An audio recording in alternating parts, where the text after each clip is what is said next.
T-minus 30 seconds.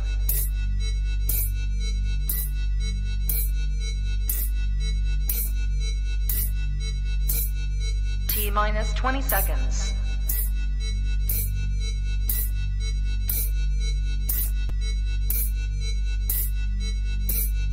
10, 9, 8, 7, 6, 5, 4, 3, 2, 1, 0.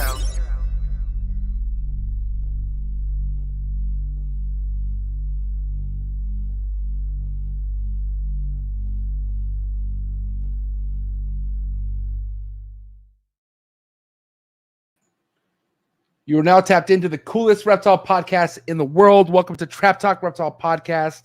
New breeder on the block. Welcome to Chondro Week on Trap Talk, baby.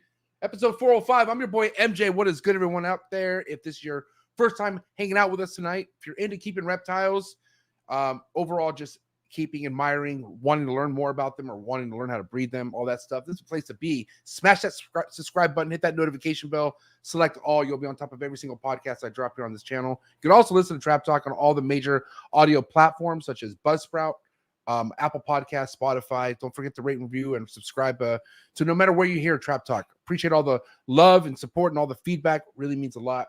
Shout out to the early birds. But yeah, man, it's Chondro Week. I hope you guys are stoked. But tonight, Thursday night, all chondro related guests coming to the podcast.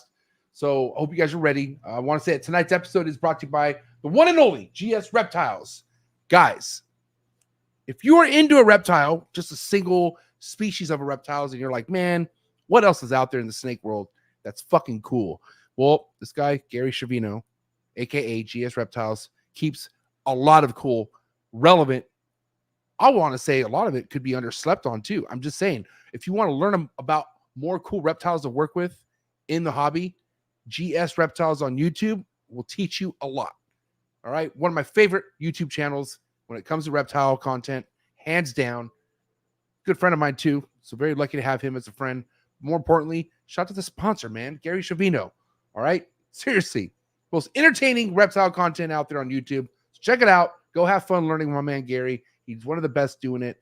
And thank you so much, Gary, for your love and support. And overall, thank you for so much for being a good friend of mine. It really means a lot. Appreciate you. Thank you, Gary.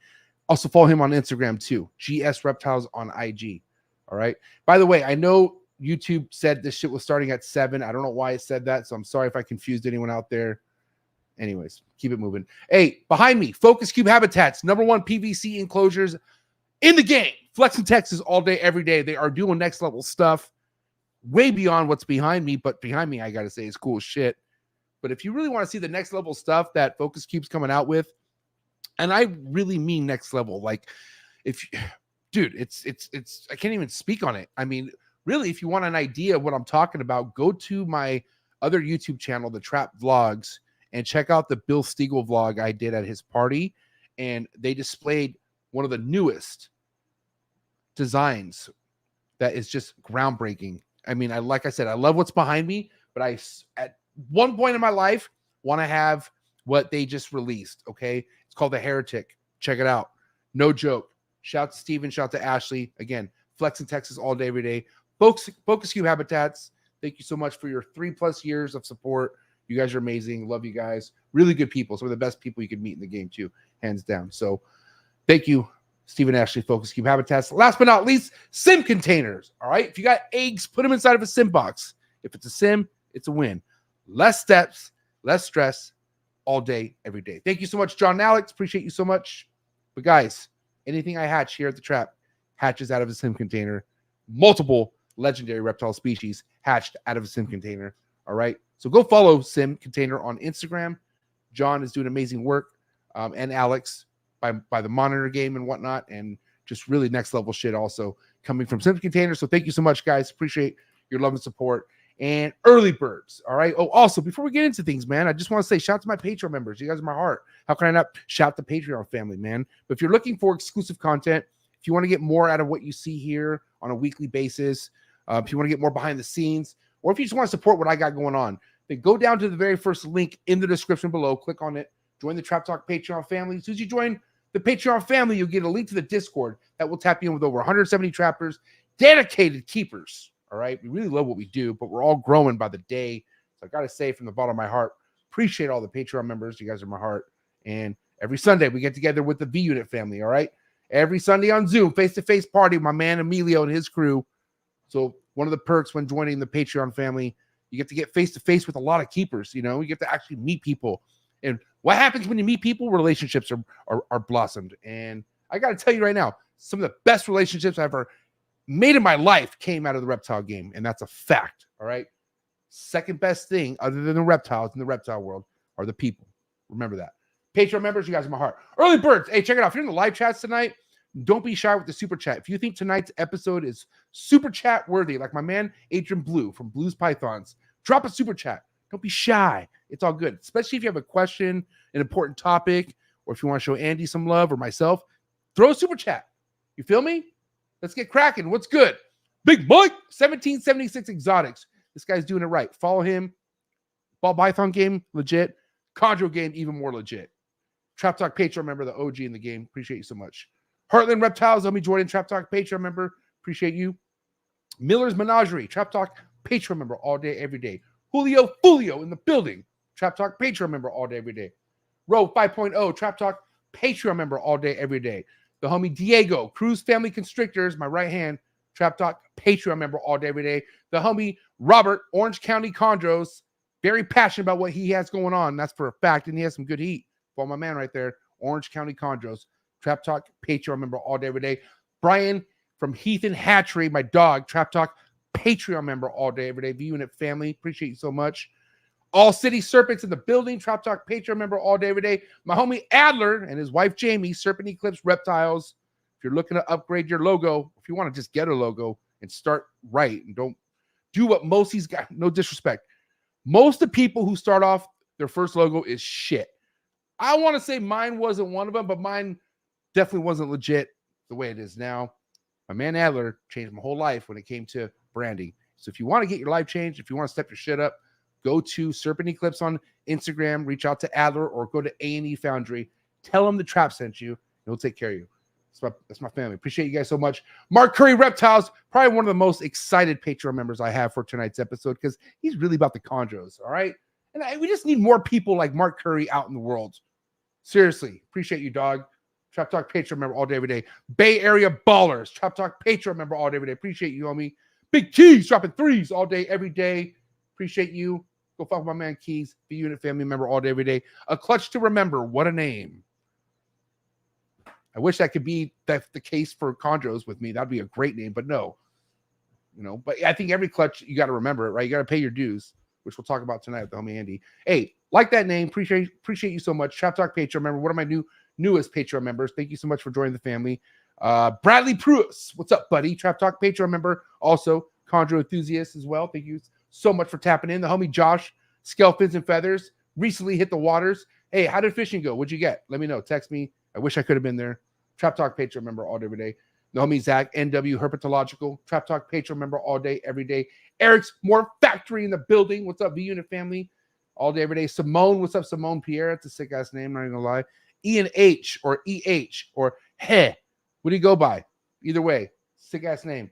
Chondro Week, that's what I'm talking about. All right. Randy Pigwoos. I butchered that, man. You told me how to pronounce that too, and I completely fucked that up. Either way, that's my boy Randy. Don't sleep on my boy Randy. He's super, super heavy in the Arboreal game, and he has a lot of awesome shit going on. And you know what? We're gonna end this in style. My man Wiz Constrictors, one of the OG Trap Talk supporters, one of my homies, killing it in the YouTube game as well. So go subscribe to his YouTube channel. It's my boy, day one. Appreciate you. Keep grinding. But enough is enough. It's Chondro Week. Oh, it's Chondro Week. You know, every week is sort of Chondro Week, but this week is Chondro Week. And we have Andy Middleton, AM Arboreals, coming at you guys right now. So listen, before we get Andy in this right now, do me a favor. Do what you got to do to get your mind right, all right? Do what you got to do to get hydrated. Stay hydrated. But like I said, this is the beginning of Chondro Week. AM Arboreals have been wanting to sit down, my boy Andy, for quite a while, and it's finally happening. So hit that like button. Get that up right now. But it's Andy Middleton, episode 405, coming at you right now. Let's go. Cheers. Ready for do more in the future? Trap Talk podcasts? Yes. Man, Only Trap Talk. Exclusive. Yes, Exclusive. Oh, So stop calling us. Rub the spot, get the club to pop. When I come up with the crop, gotta love it or not. I'm hot from the hop to the rub the spot, get the club to pop. When I come up with the rub the spot, get the club to pop. When I come up with the rub the spot, get the club to pop. When I come up with the rub the spot, get the club to pop. When I come up with everybody, we do it. Everybody, we do it.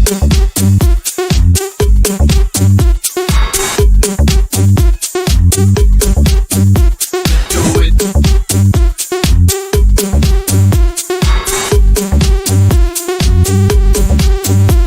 Do it. Do it.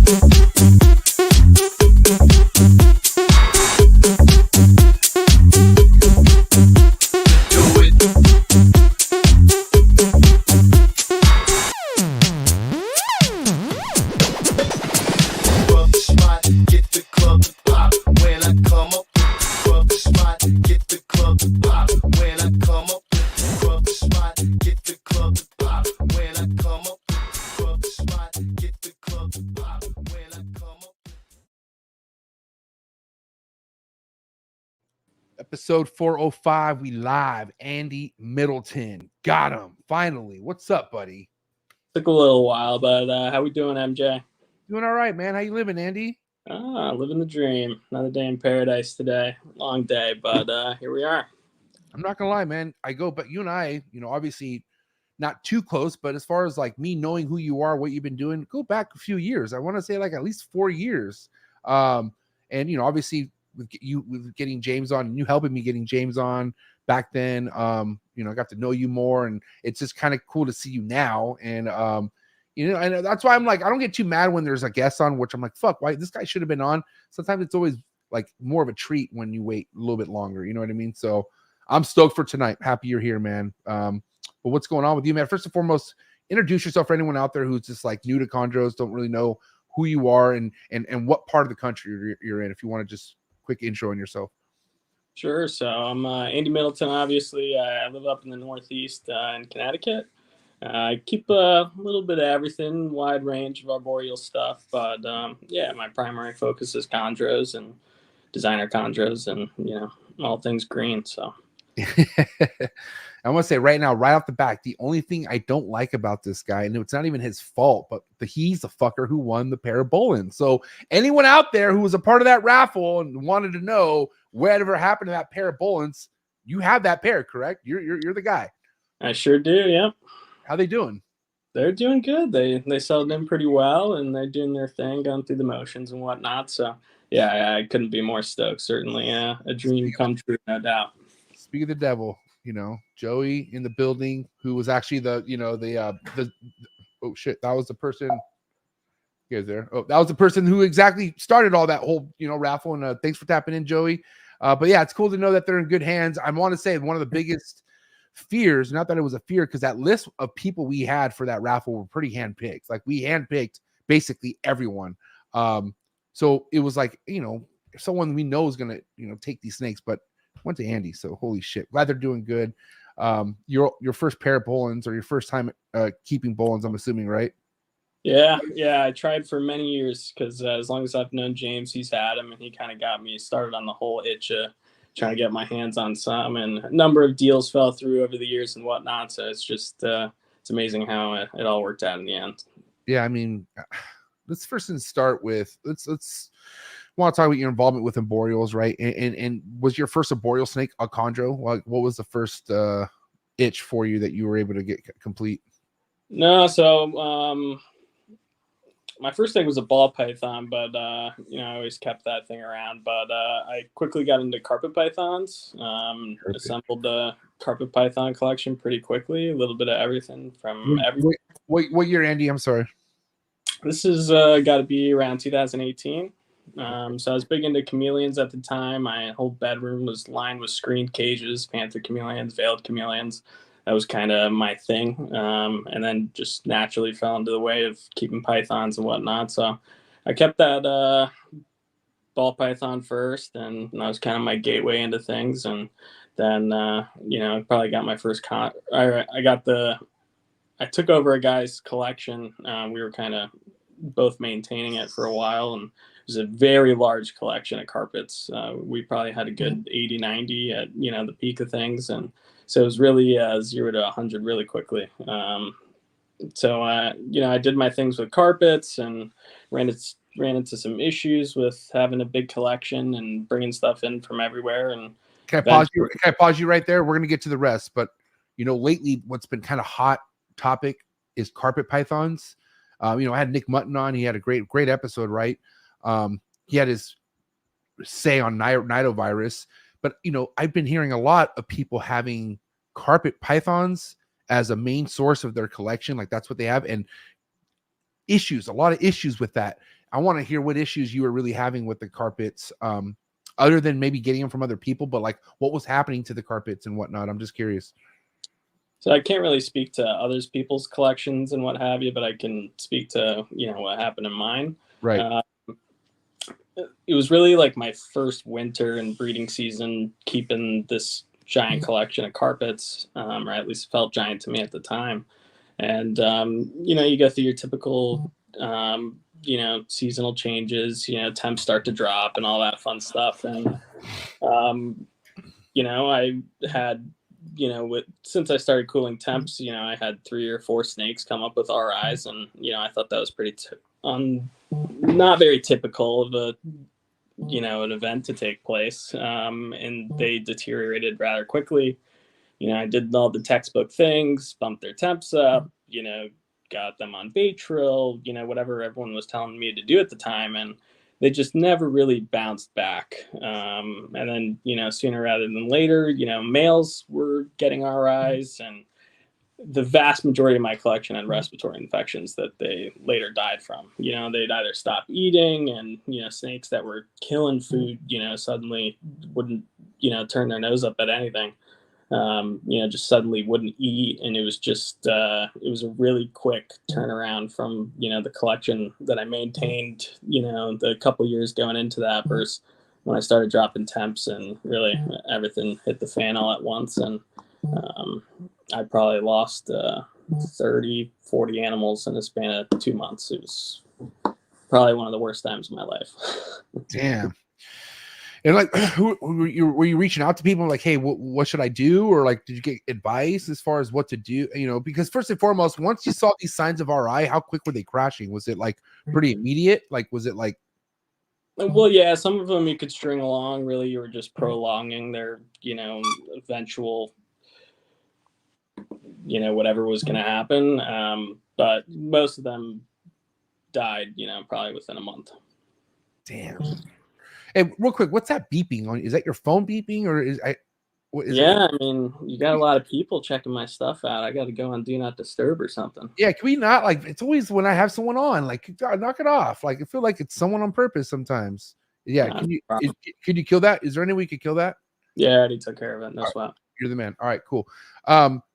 So yeah, all right. So before you even started getting other shit, did you kind of deal with all the carpet stuff and then you started dabbling, or were you adding stuff with this carpet ordeal happening? Like, I'm curious how you started branching into, into other species while you're dealing with carpets that are just dying on you, because it sounds terrible. Yeah, it was not the greatest way to, really get into snakes, but, you certainly learn from all the stupid things you did. And as you got into it, at least, I try and learn from my mistakes. But thankfully, I mean, the carpet community, at least with me, has been nothing but, stand-up guys who really just want to see, at least the people I surround myself with, really want to see everyone do well and, tell you how it is. And I quickly got hooked up with Mike Curtin, who's kind of one of the first people to be vocal about having nidovirus in his collection, and one of the people at the forefront with the Cody and Pia and whatnot, sharing their experiences and whatnot. So, and Mike really told to me like how it is. And that's when I began testing my snakes, and nearly every single carpet python in that collection had nido and was showing symptoms. Damn. So, and this was 2018. This all happened in 2018, or this was like started? Yeah, 2017, 2018. Yeah. what a time. So obviously that's gut wrenching. And I do want to say shout out to people like Cody Bartolini and Pia and the other guy, Mike Curtin, you said is his name, right? Yeah, Mike Curtin, Scattershot Exotics. Yeah. I haven't heard of his name. So I always like it when I get new names dropped here. But yeah, man. Yeah, and also I'm surprised you said that. And this Mike Curtin guy is a part of the carpet community. Yeah, one of the best guys I know in this reptile thing. I heard something about not a lot of people like to speak up in the carpet community. Like you don't hear people kind of being honest, and it's a kind of a rare thing. And if that's the case in the carpet community, you know damn well that's the case in other communities as well. You know what I mean? So anyone to speak up when they're going through something, because it's no secret that people go through this shit. I mean, it's more, you're better off trying to fucking talk it out and figure out what to do versus trying to hide it and let it build up to a case where it could get worse. Like think about ball python people, just thinking out loud. I have stories of big ball python people getting caught selling snakes with Nido, all because they just didn't take care of the customer. And that customer did their research and fucking got tested and, you know, got Nido and then ended up looking bad on them because they have all these snakes. So imagine looking at a ball python guy who's one of the biggest names, and then now he's getting claimed as Nido. And instead of versus just fixing it when you probably could have fixed it a long time ago. Does that make sense? Yeah, 100%. I think the open dialogue is certainly healthy. I think it's nothing but beneficial. And, you know, once you hear enough opinions, hear enough people who, you know, you should be listening to, or, you know, have the background and whatnot that, you know, as far exceeds my education on viruses and what have you, you know, you're able to draw your own conclusions and talk with other people who deal with stuff. You know, it's just something everybody deals with, you know. So, and, you know, you can draw your own conclusions and, you know, decide to maintain your collection one way or another. So Sure. I think all the open discussion certainly helps. Before we get into chondros and talking like how that came into your life, are you dealing with a little bit of PTSD because what the carpets did to you? Like, are we going to be talking about some crazy biosecurity type shit that you got going on, or what? I'm certainly a lot more careful now than I was. I wouldn't say, you know, I have a lab environment or anything like that, but yeah, I certainly maintain my snakes a lot different than other people when I go to visit them. I mean, I wouldn't blame you. I mean, some people would run away and never come back. You know, obviously you love the animals, and that's probably why you're in this. And that's why, you know, if you really are in it for the right reason, nothing will shine you away from this. Like, you know, that's why I see people getting out, and I know a lot of certain life circumstances is what it is, but man, it would take a lot for me to fucking have to give up my reptiles. Like this is the air I breathe. You know what I mean? So it's kind of like you kind of have to just deal with your mistakes, but then learn from them and just kind of move forward, because you're not going to ever get rid of reptiles, right? You're always going to want to fuck with them. So yeah, like you said, it's what I do, you know. But I guess I'm a glutton for punishment because I get out of carpets and got into chondros. So what that says about me. But, but better taste. I mean, no offense to the carpet. I know there's a lot of carpet lovers out there. I got my boy Riley, who, if he heard this, he'd be pissed. But he's a big carpet guy, and I get it. There's some diehard carpet people out there, but nothing's like a chondro. All right, and now we're gonna get into the fucking bread and butter of what we're gonna be talking about tonight, and that's the chondros. Obsessed, man, and you already know I'm no person shy to talk about what I've been going through with chondros. I've talked about it a bunch of times, but it's not about me tonight. Chondros came into your life at what point? So, and then at what point were the carpets like just diminished after you got a chondro, or how was the transition going from carpets to chondros, and what research did you do, and who'd you connect with, all that stuff? Yeah, so I kind of just I ended up putting down the vast majority of that collection of carpets, and whatever never was symptomatic, I kept at a separate facility or place, you know, not even in the state of Connecticut, you know, as far away as possible. And I tried to maintain them there for a while, and you know, nothing really ever panned out from keeping them. They ended up succumbing to the same symptoms as the others and what have you. So I faded out. I didn't have any carpets in my house really around 2019, early 2019, and that's when I, you know, kind of put my eyes out for chondros, and you know, they're at the top of my radar. I knew it was something I wanted to get into. I'd see them at a lot of you know, shows, and you know, on Facebook and Instagram. You know, they're just one of those photogenic snakes, that's for sure. And you know, they were already Morelius and not something I was totally, you know, foreign to. And you know, I was just on the local Connecticut reptile Facebook group, and this guy posted up that he had captive bred chondros for sale, and he was a town that was the next town over, lived 20 minutes from me. And I expressed interest and told him, my history with reptiles, and that, I was looking to get in chondros. And he said, "Hey, you're pretty much right down the road. Why don't you come on over?" And that's when I met James. So I walked into James's house, and as soon as you walk in his basement, that's where the chondro cages start. And just wall to wall of quality captive bred chondros. There was this one wall in particular that I'll never forget that was just filled with blue snakes.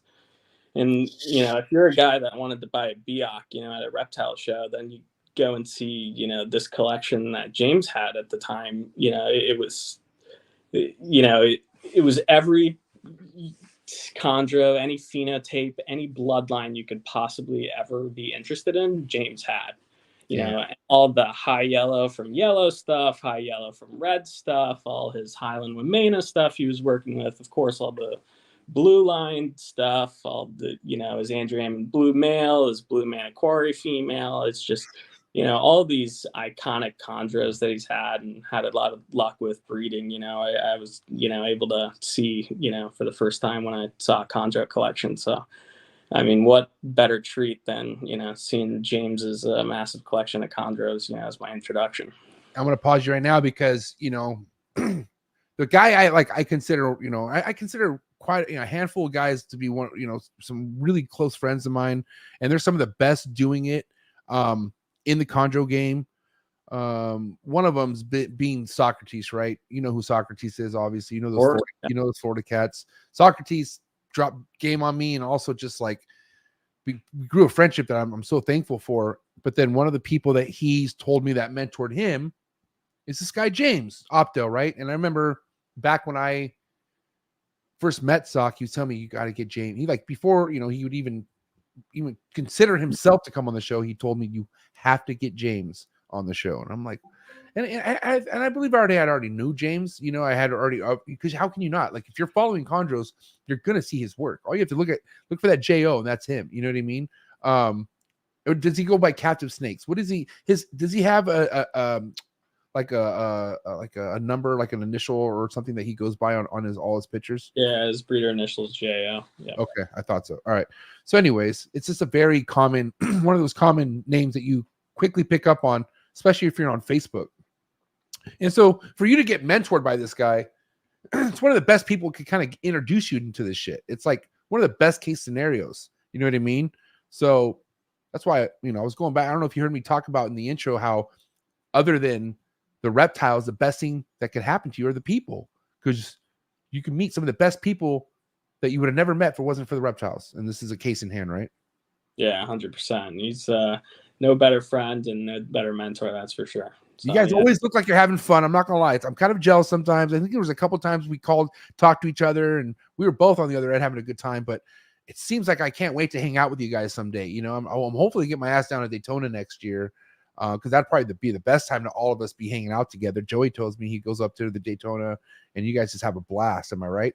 Yeah, 100%. Anywhere James goes, that's where the fun time is, no doubt. He's got to throw down, that's for sure. But yeah. Daytona is our annual trip that James, Tim Morris, and I usually go down on, and we make a whole week and a half of it. It's a treat to get down there every year, for sure. Man, more memories. It's awesome. But yeah, okay. So let's kind of get back to things. You went over to James's house. You're seeing all this shit, and you're just blown away.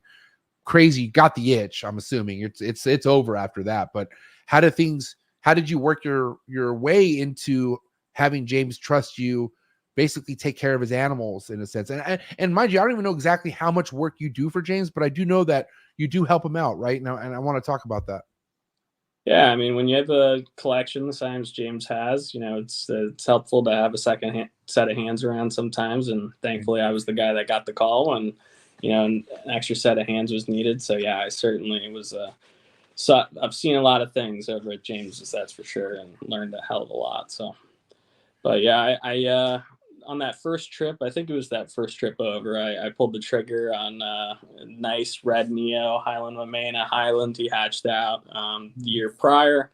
And yeah, it was one is too many and 1,000 isn't enough kind of thing. It was one after the other after that. That's for sure. And you're only going through James for a while, or how'd you like, because mind you, when you're in a good place like that, you don't give a fuck about looking anywhere else. And if James was my mentor, I wouldn't want nothing else but James's work. So I'm just curious how you built what you have, which we're going to get into what you have, obviously, but I want to know how you just started building things in the beginning as far as your chondro foundation goes. And I do know you initially went over to James's house for a pair that was already an adult pair, no? Or correct me if I'm wrong, or what were the snakes you're inquiring with James at the very beginning? It was captive bred Neos, so yeah. Oh, they're babies. Okay, so they weren't adults. Okay. All right, I was like, damn, adults right off the bat. Okay, so babies right off the bat, you attained and you raised up, I'm assuming, or let's talk about what you first started getting your hands on. Yeah, so the first snake was the one I already talked about, the Highland that ended up being a male I had for a little under a year before, you do stupid stuff and, learn what not to do. So yeah, my first two chondros were from James, and he quickly, started telling me who's got what, and, really introducing me to the bloodlines and what have you. And that's when I really got sucked into chondros, is once I learned, what this whole lineage thing's about, and, how well documented captive bred chondros are. That's half the fun to me, is digging through lineages. And at the time I was buying up a lot of stuff. You really picking and choosing what I wanted to try and get all the puzzle pieces, I thought I needed to produce what I was looking to produce. So I don't think I answered your question, but no, not really. It's all good. But I'm just so the first babies, or excuse me, the first chondros that you were getting into your collection were all Neos, is basically what I'm asking. Yep. Okay. Yep, they were all fresh babies. Yep. And I already caught what you said, so we're gonna go back to it. What did you do that you weren't supposed to do?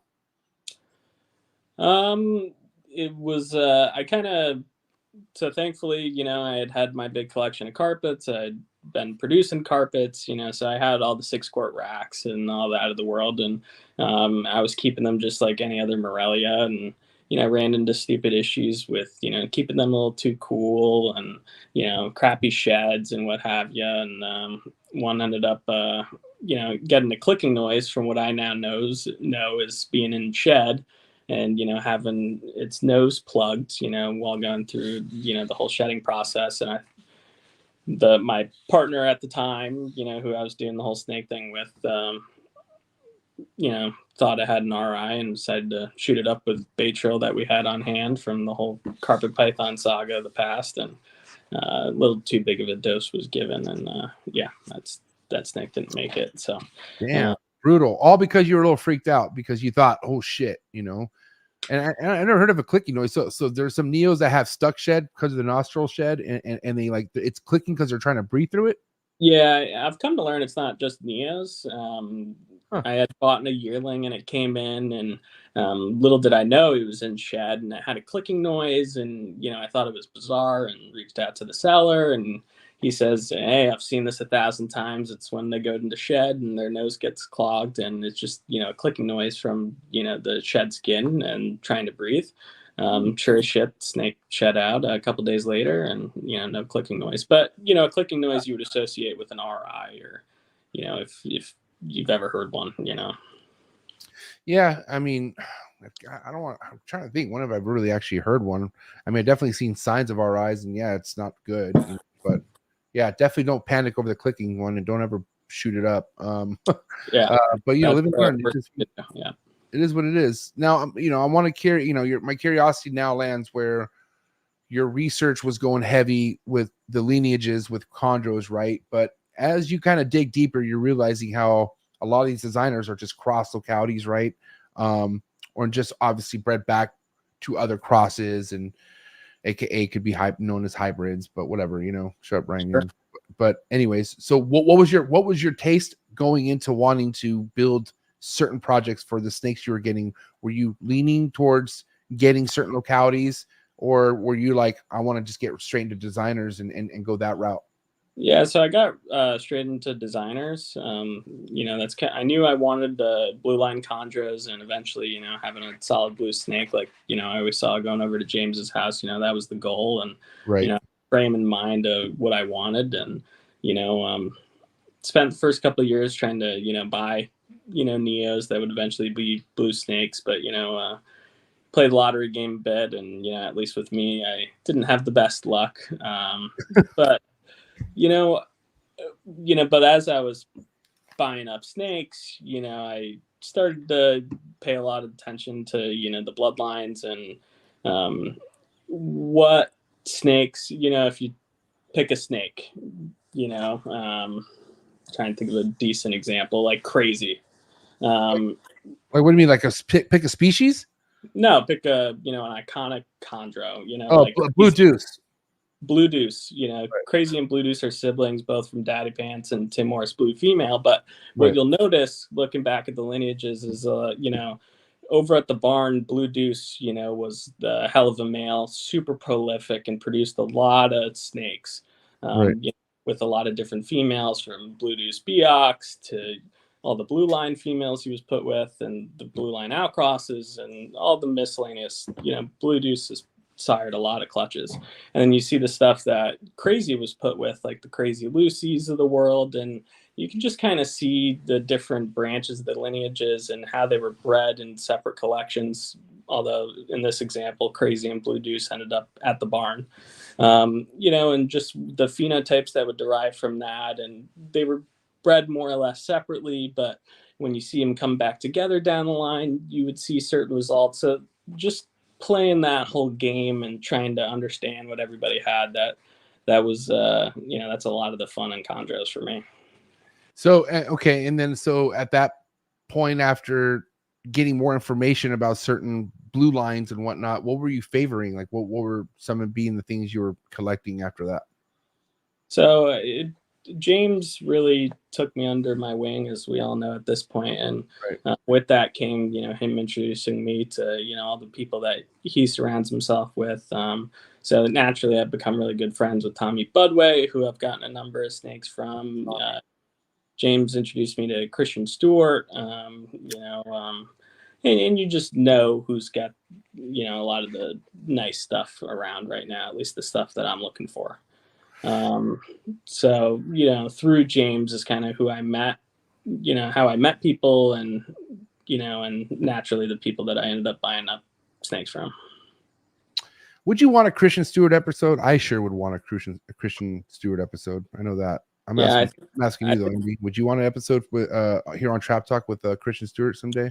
I think the whole world wants a podcast episode, period, with Christian Stewart. So, I think that would be a real treat for the chondro community. That's for sure.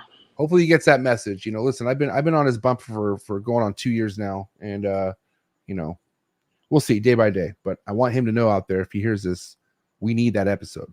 We want to hear it. It'd be awesome. But yeah, moving forward, right now I want to know the experience overall and where you're at with chondros.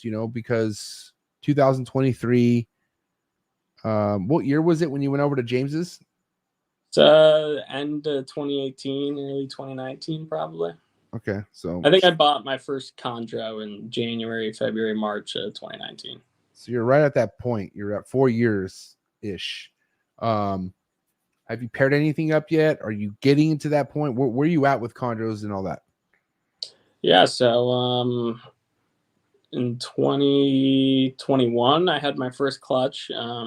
Those were just some miscellaneous locality animals that really landed in my lap. I ended up trading a good buddy, a green tree monitor, for a sub-adult pair of chondros, and nice. So I kept those for a year, paired them up the following year, and got my first clutch in 2021. And this year I had my second clutch, which was a blue line outcross. So 2023 is you would say your first, you want to stamp that as your first clutch, you would say official, AM. I mean, even though your first clutch was 2021, but as far as holdbacks and what you're trying to work with, this was the most important one, right? You would say? Yeah, this year, the clutch I hatched out this year, I'm keeping two that I ended up with. It was a split clutch between my good buddy Aaron and I. So I'm keeping mine at least until they change and I can sack some.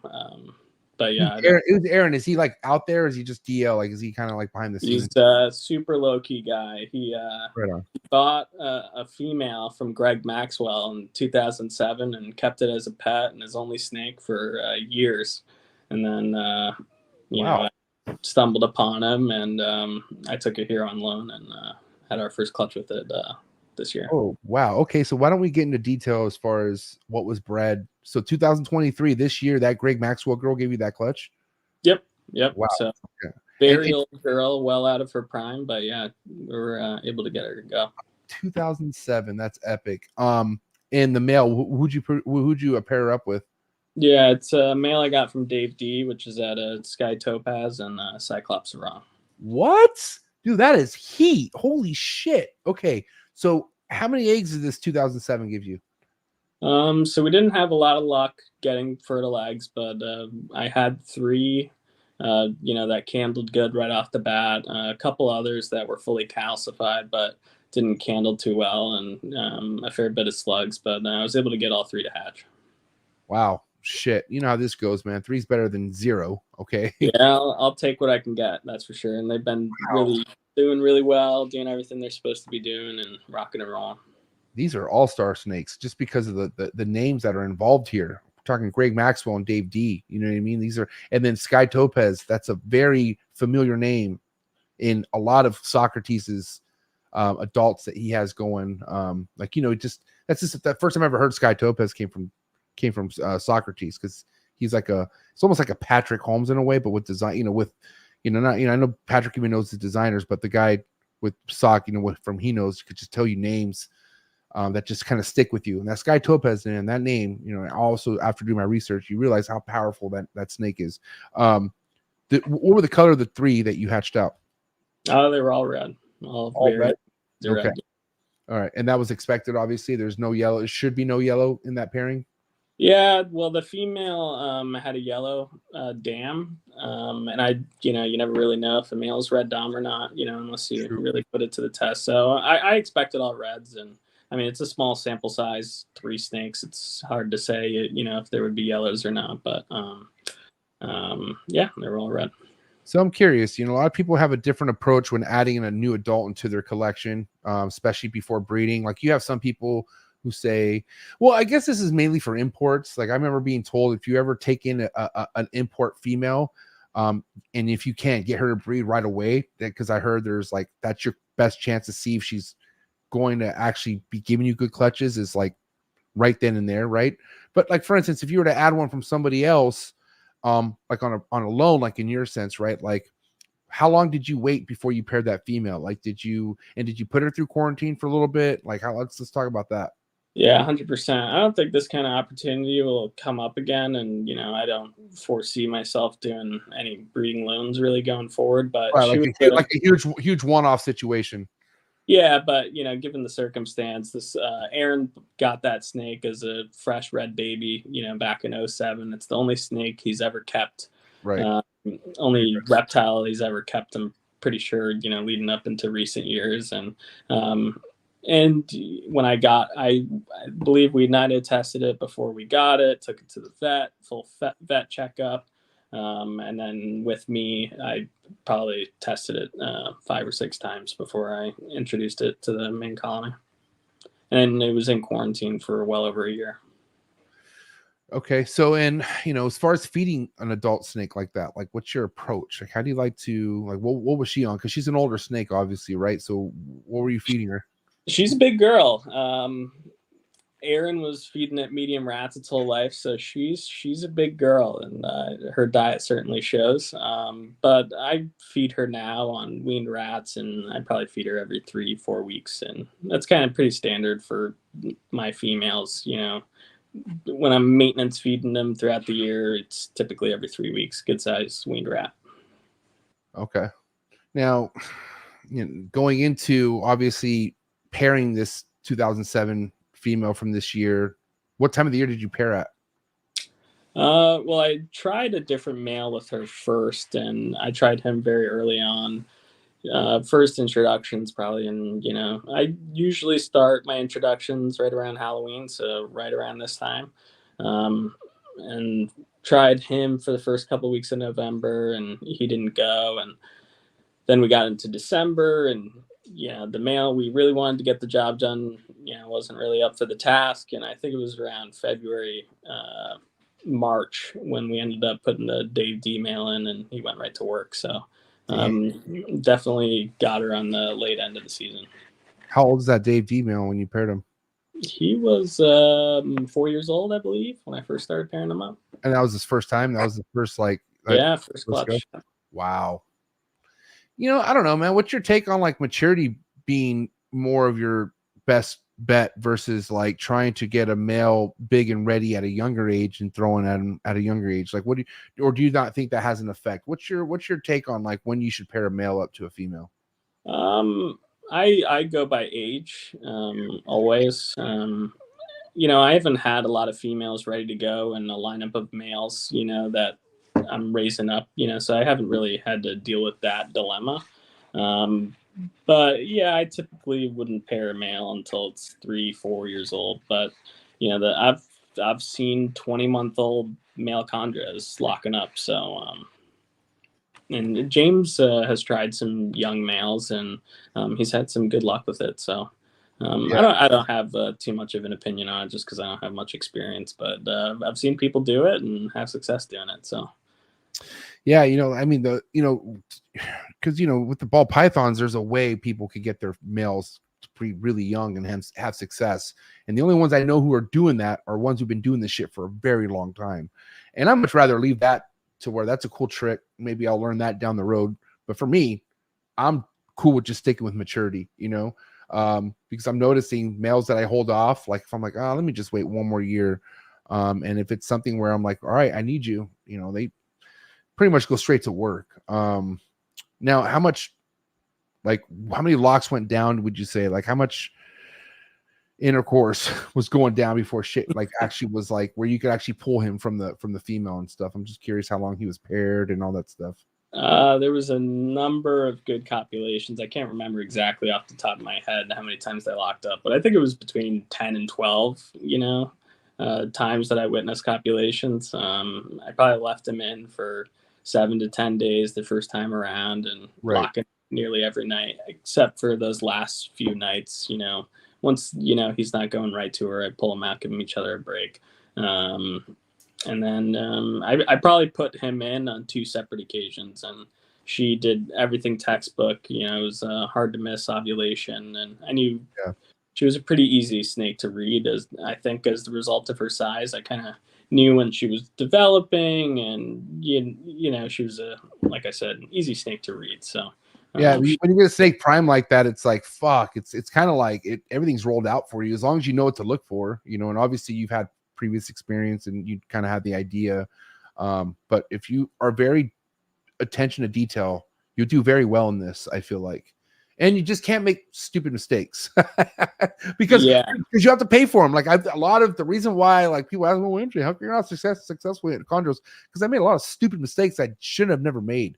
But you kind of have to, is what it is. You know what I mean? You kind of just fucking have to deal with it. But if you're just patient and you don't make those mistakes, and you just look for things, like gotta have a good eye, you would say, right? Yeah, chondros are certainly an attention to detail snake. I find it hard to believe not checking on my snakes every day, especially young neos and things like that. They can get themselves into predicaments that need immediate attention. So yeah, attention to details I've found is key with chondros. Now, your first clutch in 2021, you're established. How many eggs was that, by the way, in the first? I think I had 7 good ones, and I got 6 to hatch.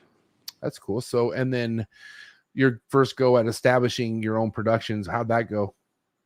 Well, I've seen before I, had gotten to the point where I'm establishing my own clutches, I'd seen James feed numerous clutches of chondros, so I kind of knew all the tricks, but it's a little different watching it and then doing it for yourself. Way different. You know what's funny you say that, because I obsessed over videos on how to, because everybody who I was talking to told me the hardest thing to do is get them to eat, and that's why, and that literally haunted me. So I would watch all these YouTube videos And then until it kind of came down to that day, it does all that shit went out the window. Yeah, sure. I mean, don't get me wrong. The feeding videos were great. There's the iconic Rico feeding video, which is iconic.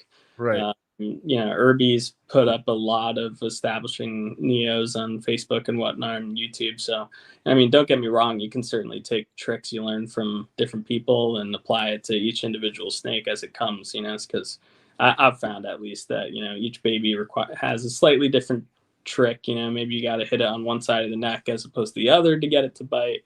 You know, it's just learning what each of their cues is and, you know, taking advantage of it. Well, I do.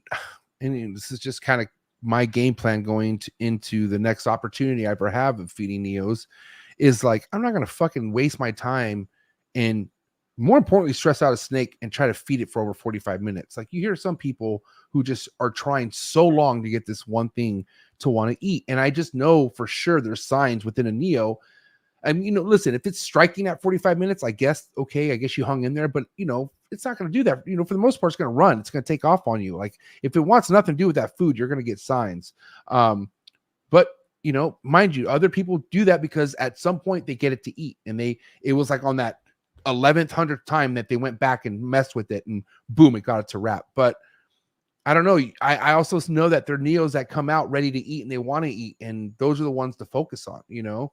But what's your take on like going the distance of getting a neo to get established? You know, because, you know, I've had certain people on the show who just say, I don't even fucking assist feed. It just, if it doesn't want to eat, doesn't want to eat.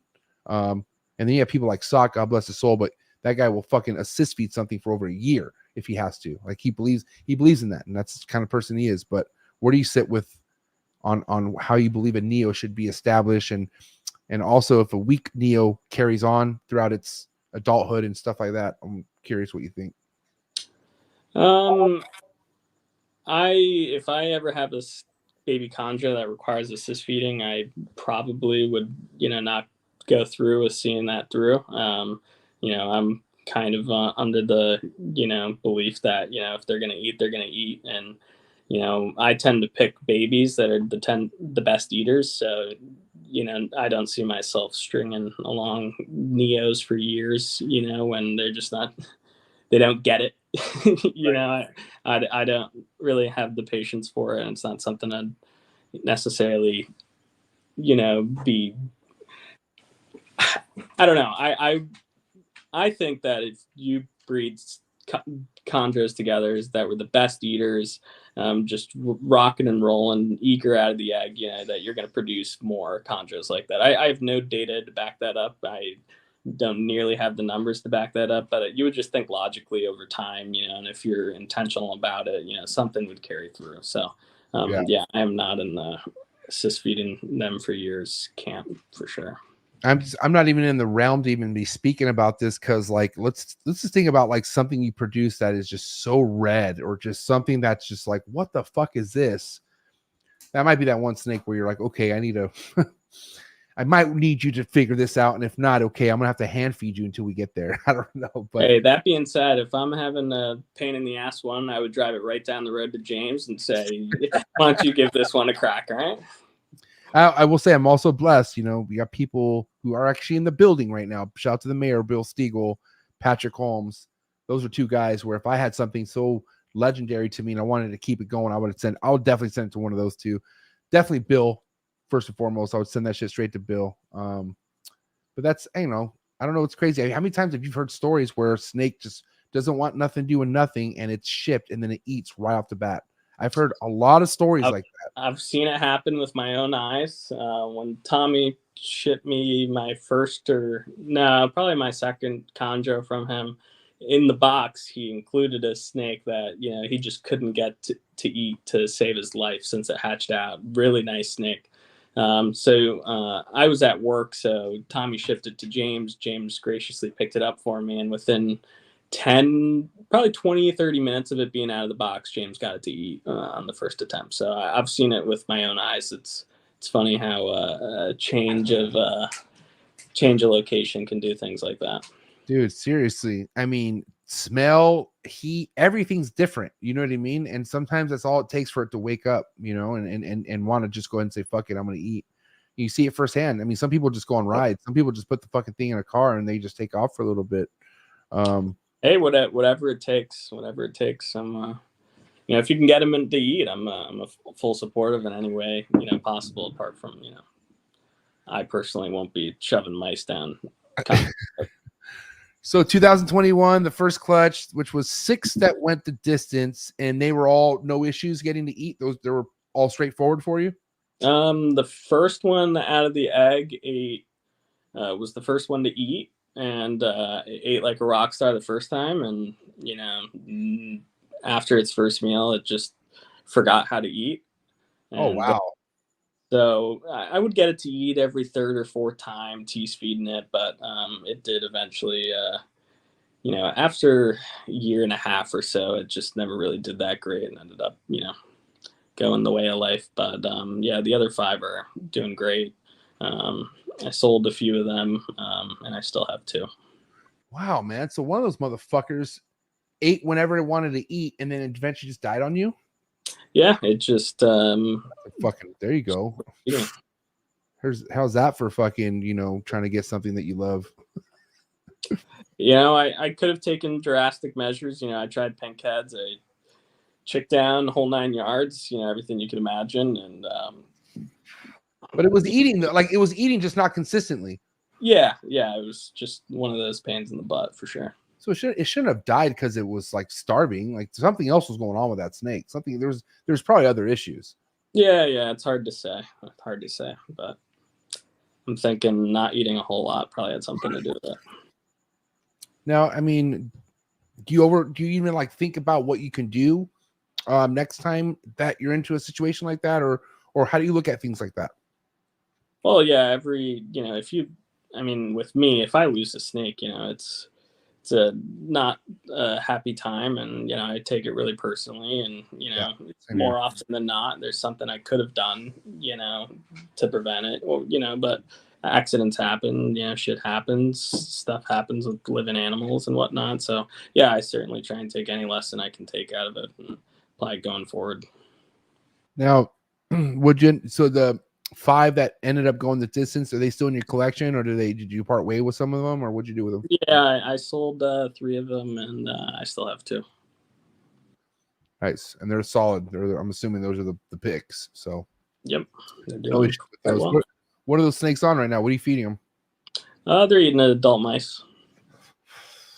Do you go to rats at some point, or do you just stick to mice? I try and really give them the most mature prey item possible. I kind of goes for everything I keep. So I'll keep them on mice up until they're eating large mice and whatnot, and that's when I transition over to weaned rats. Okay. And I'd much rather give a snake a weaned rat, a young prey item, that's just getting the learn of things, eating its own food, as opposed to, a deflated fat, ex-breeder mouse, that's gone through the mill. So I think each rodent has a certain maturity where it's good to feed it to, that's the point, to feed it to whatever it is that you're feeding it. But then there's certain levels of a rat where it's just fat, blood, pudgy fucking shit. You know what I mean? Where a lot of it's still just a lot of the mom's milk and other shit that's in it, not really the nutrients of the meat and the shit that you really want from a just under mature rat. You know what I mean? Sure. Yeah, you want that fully developed or mostly developed skeleton and everything that comes along with the mature prey item. I would at least think it's a healthier option. So what are the ages that you're noticing? Whoops. Hammer time. Sorry about that. My You're dog good.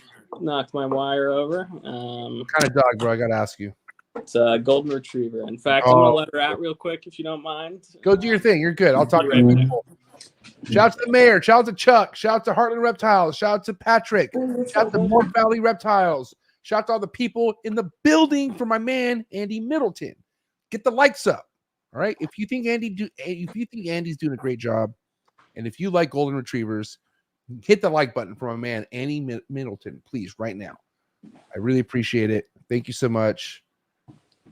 He's back. Sorry about that. You're good, buddy. You're good. Fuck. Oh wait, we're talking about rodents. Okay, yeah. So, right.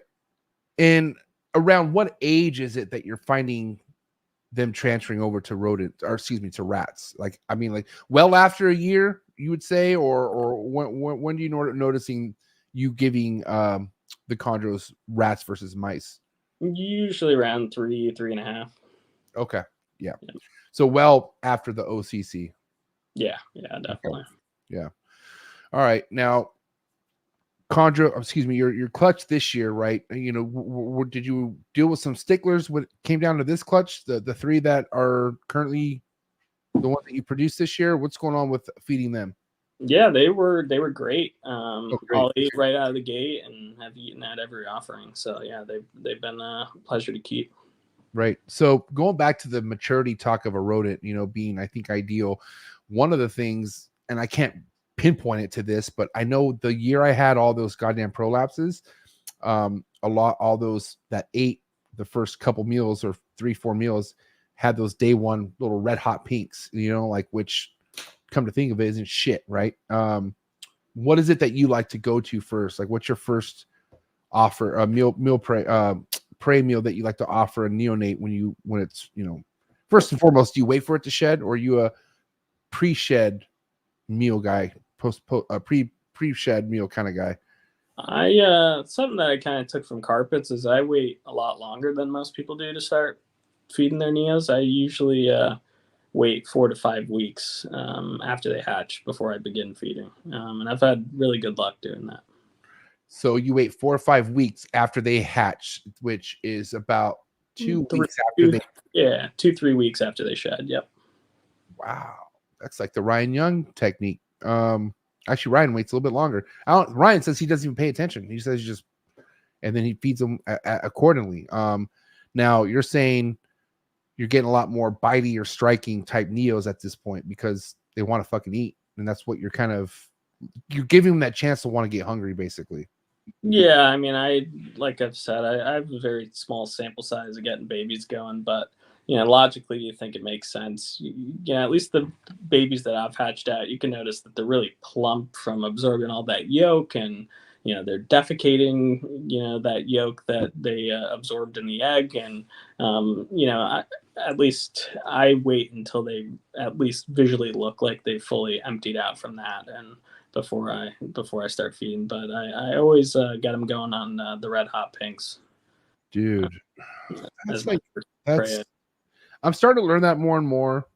Like, you know, trust your eyes, like, instead of like the timeline, right? Because you know, especially when you come into a game like the ball python game where everything's scheduled, like everyone feeds once a week, right? And like there's all these things you could get away with in the ball python game, but if you apply that shit in the chondro game, it just isn't going to work out, right? Because nothing really is scheduled with these things. Yeah, you could go ahead and maybe do bi-weekly or 3 weeks, but like having something constantly for these things, if it doesn't need it, and you got to be able to see that. And I think a lot of times that I wasn't looking at, you know, when it came down to even offering something just shedding, is like, how big is its body? Like, did it absorb a lot of the yolk? Because a lot of the times these things are fully absorbing the yolk and they're still full. They're not hungry. And you got to think, if you're offering something that little, something when it's not hungry, it could kind of just put it in a backward position where it just doesn't want to be hungry at all. And it's probably fucking scared out of its mind, versus giving it a couple weeks to kind of get settled into that environment that it's in, and where it's bold enough at some point to want to take a meal. You know what I mean? I'm just saying there's no rush. I don't, you know, that's, you think, oh my God, I got to get this thing to eat. It's going to fucking die. But really, like, you know, you rushing only kind of makes it, you know, and I'm not saying that's the case for everything, but theoretically, it's probably the case for a lot of things. You know what I mean? Like rushing it to get there when it's just not ready yet, you know? Yeah. So, I mean, offering a pinky mouse is not a natural prey item by any means. Not at all. So, you know, I try and look at it as, you know, you just try and set the stage, you know, for them to be willing to accept an unnatural prey item by doing things like waiting it out. And that's just what I do, you know, is just go by feel and what I'm seeing. So what is it that you go to, you know, when it comes to the first prey item, you know, or, I mean, are you unscenting and then chick downing a mice pink, or what's your meal offering? Yeah, I usually the first time if I have it on hand, I go for chick down right off the rip. Try not to try too many things, and if the common denominator I found that gets a new to go is a chick down pink, so I just go with it right off the rip these days. Nice. And then how often are you offering it with the chick down? Like, I mean, if you're noticing it's taking it, do you always provide the chick down till you get into the hopper stage or the fuzzy stage, or how often? I'm just curious how long you keep the chick down going for. I usually get sick of pulling chick hair off a chick, so I try and get them off it as soon as possible, but I'll leave it on for the first 2 or 3 offerings, but once they're sight feeding and snatching it right up, it's usually an appropriate time to reduce the chick down. You haven't dealt with any prolapses, huh? I have dealt with a lot of prolapses. Wow, let's discuss it. And I, touchy shit to talk about because I've dealt with it. I lost a whole clutch over prolapses. But what prolapses are we talking about with your experiences in the chondros? I'm curious. So it was when I had a collection, I was raising up 6-7 neos at a time, probably end of 2019, early 2020. I probably had 4 to 5 out of those prolapsing on a consistent basis. It was extremely skewed, and it was happening a lot more than it wasn't happening. So that leads me to believe that it was something environmental, as these animals were rocking and rolling, and they're the breeder's home before I received it. But yeah, I dealt with a lot of prolapses. And what was your go-to? Like, how did you get these? And did you lose any animals off the prolapse? Yeah, I lost 3 from prolapsing and getting subsequent infections internally. But my go-to method that I learned from James, and that's why it's so good to have people like James in your corner, and Tim Morris, people that have seen a thing or two and have dealt with it successfully. So my go-to is I take all the fuzz off a cotton swab, and then I dip the tip. Pause. In preparation H, and then I reinsert the prolapsed material. Sometimes that shit's so big you can't do nothing. Like, you have to let that thing chill out, right? Yeah. So all my prolapses have been on very young chondros. Okay. And found it relatively quickly. So I've found preparation H and soaking can reduce the swelling to the point where you can get it reinserted. And for the ones that keep pushing and you can't stay in, I've taped the cotton swabs while they're still inserted. I taped it to the tail as to keep it in. It's a drastic step, but it's something that James swore by, but with these really stubborn ones, and it worked with 2 of the 3 of them. It was pretty reliable.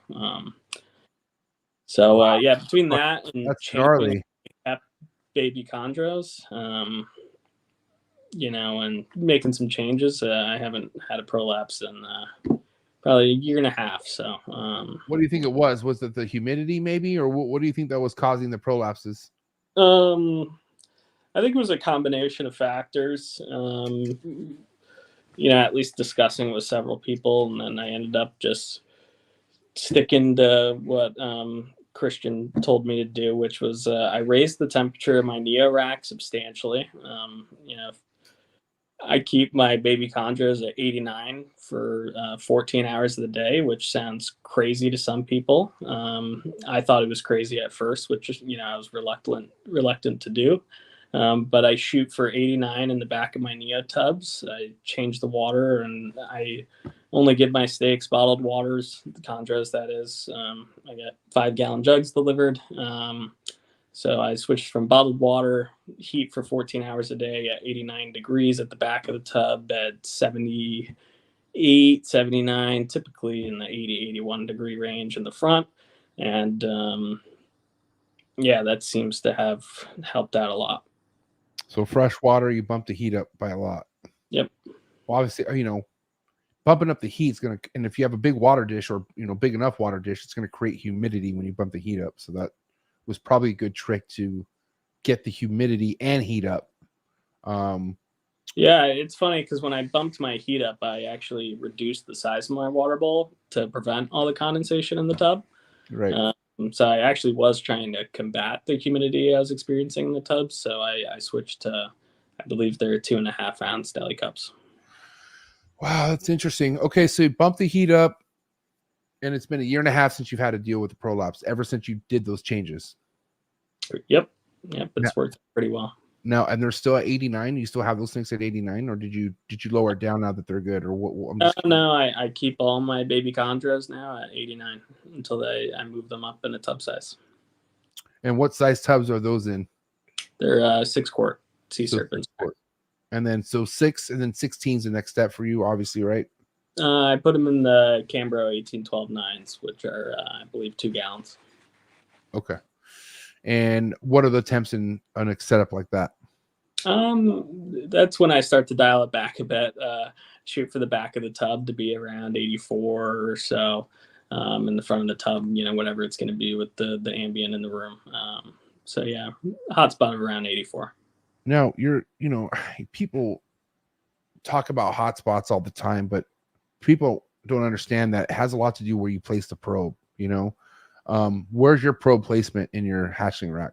Is it actually inside the tub, or is it on the heat tape? No, it's directly on the tape. Yep. Okay. And then it's directly on the tape, and then you go to the thermostat and select 90 or 89. Correct. Yep. Okay. So really, I've got and another thing that I was dealing with, or another thing I changed when I was dealing with all the prolapse issues, is I really took control of my ambient environment in my snake room, in order to get stuff as dialed in as I felt needed to be dialed in.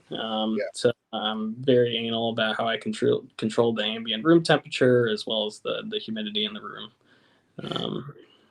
Yeah, I don't think people understand when it comes to establishing something, almost anything, they need consistent ambient. Like that ambient's very important. Just in the beginning phases, as far as like getting it to want to just get comfortable and not have to like not go off food. We'll just give it like a comfortable, consistent ambient with that whatever hotspot you want to give it.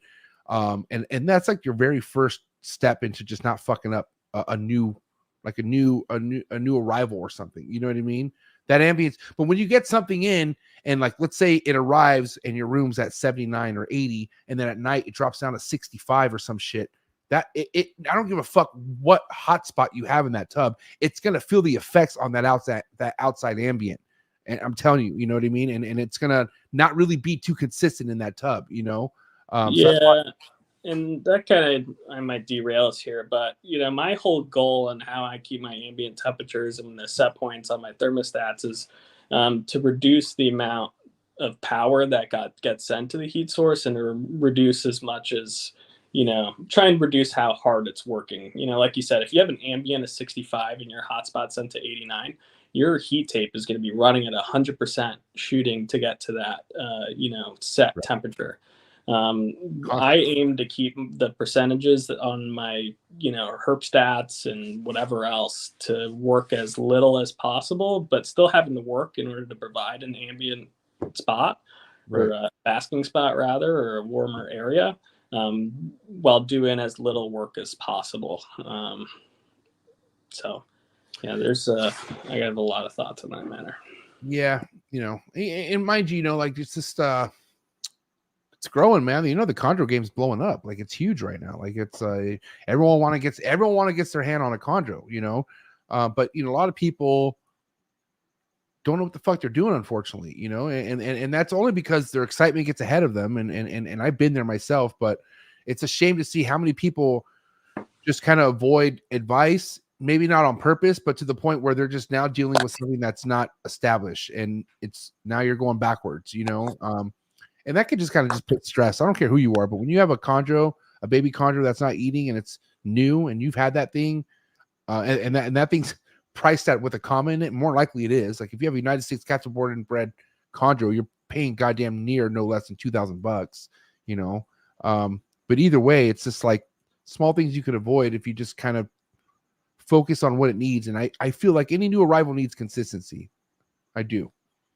Yeah, totally agreed. Yeah. Just in the beginning, because let's be real, a lot of these can handle crazy drops. Like, Socrates' room, I think drops, at around this time of year, his room's like in the low 60s at night, and none of them have RI. They all could do with it because they're all adjusted to that room, and he's had all those snakes. If he didn't produce it, that snake's been in that collection for years. You know what I mean?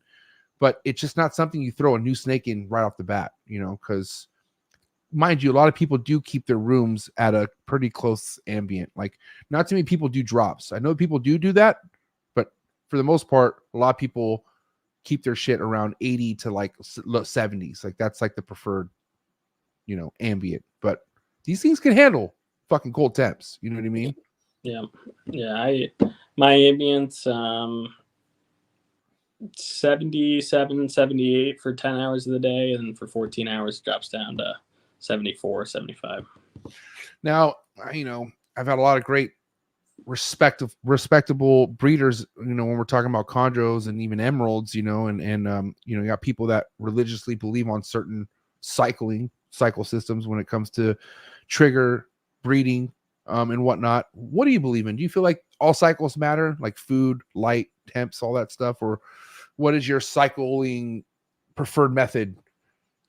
Yeah, I think there's a number of variables you can introduce or bring into play, and and you can have success. And what somebody does down in Florida might be a little different than what somebody does up here in Connecticut or up in the Northeast, for that matter. But I kind of throw everything at them.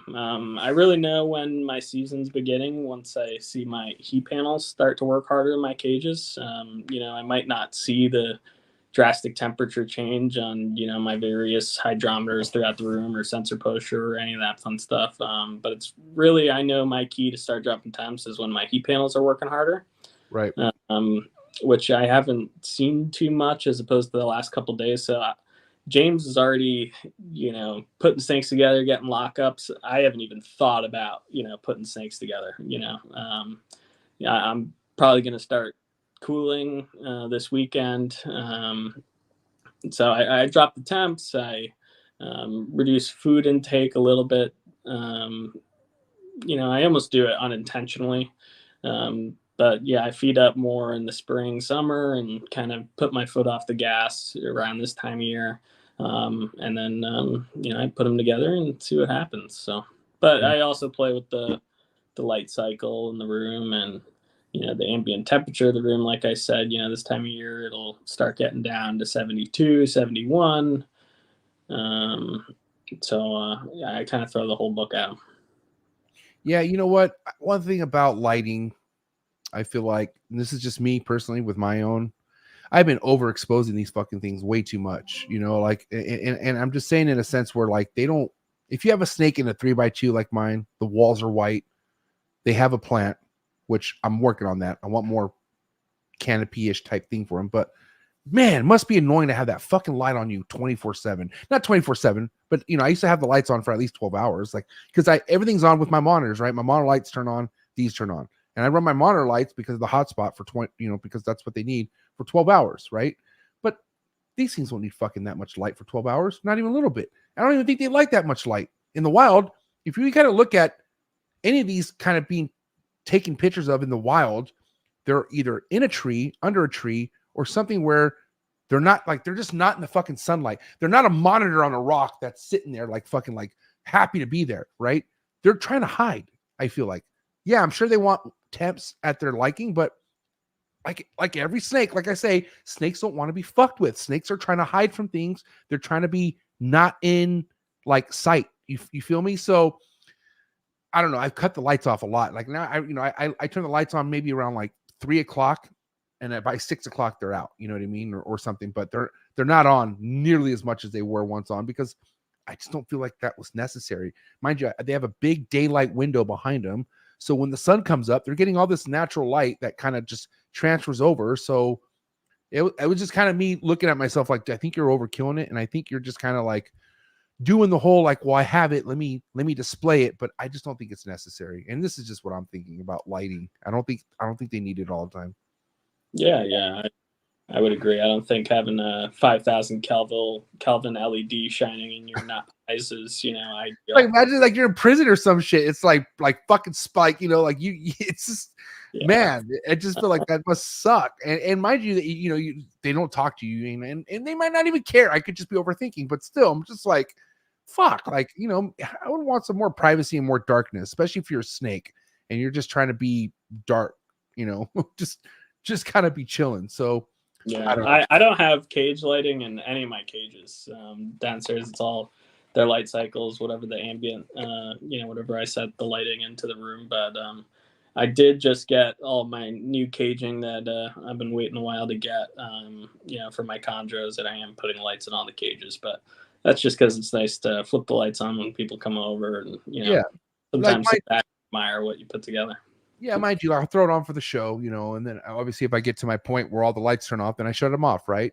But if I'm not home, I don't need them on, right? Like you just don't need them on all the time, So and I just didn't think of that till now. Mind you, it looks cool, but I'm like, I guess at times when I need to turn them on, you could turn them on. You just don't need them on 24/7. So it's kind of like a moment for me to like put two and two together. But this is gotta love it, always learning, right? So. But mind you too, don't you think with these kind of snakes, arboreals, emeralds, and chondros, right? Less is more. Like it's just kind of that's what you kind of have to figure out with these. Where yes, you could provide it everything that it might come across in the wild, but does it need it? I don't know. I think we need to think more about that. A little less is more with these, and you're just gonna have a better time. I feel like. Sure. Yeah. I don't have a strong opinion one way or the other, but I'm sure there's room for improvement as there is with everything. So.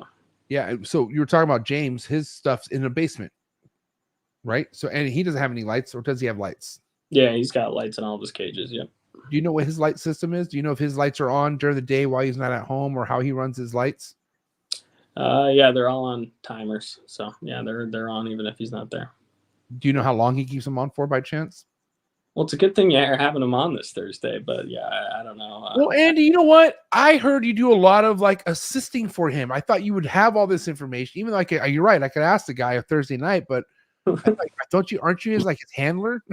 No, I give him a hand when he needs it, but yeah, I'm sure it's 10-14 or 12-12, something along those lines.